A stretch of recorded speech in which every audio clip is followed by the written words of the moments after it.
Wednesday, the 29th of November 2017, 838 in press release. United Nations violence drives more Rohingyas to Bangladesh and Myanmar. Pope appeals for tolerance. UN28 November 2017. While their numbers have dropped in recent weeks, hundreds of Rohingya refugees are still crossing the border into Bangladesh from Myanmar every day, the United Nations Migration Agency said Tuesday. People are still arriving in the settlements with horrifying accounts of physical and UAL abuse, harassment and murder. All of them fear for family members left behind in Myanmar, said Andrew Lind, the International Organization for Migration's IOM emergency coordinator in Cox's Bazar.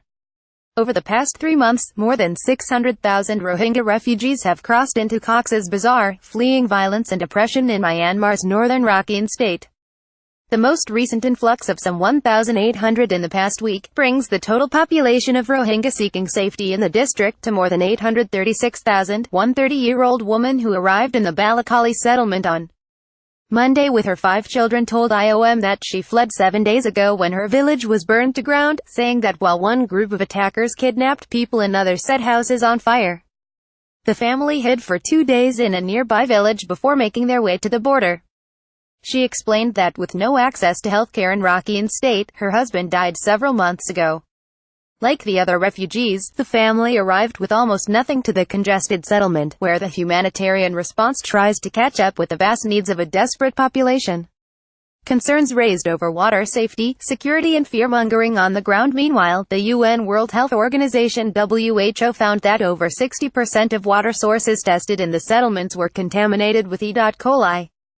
Shallow wells located less than 30 feet away from latrines are culpable, with latrines and a lack of space to drain them contributing to the potentially life-threatening problem. To date, IOM has drilled a total of 374 deep tube wells and installed 4,973 permanent and emergency latrines in the Cox's Bazar settlements and host communities. Security concerns are also growing as the settlements have become a target for human traffickers. IOM is seeking funding to help better protect the refugees and offer support to survivors of exploitation and human trafficking. In other news, Pope Francis, who is currently in Myanmar, has condemned politicians who propagate alarm over immigration, arguing that fear-mongering engenders violence and racism.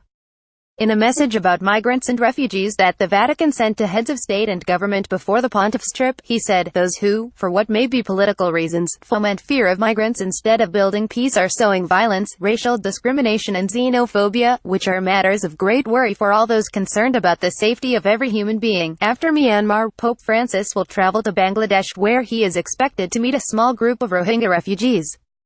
News Tracker past stories on this issue. Conditions in Myanmar's Rakhine not in place to enable safe returns. UN Refugee Agency ends copyright. Scoop Media.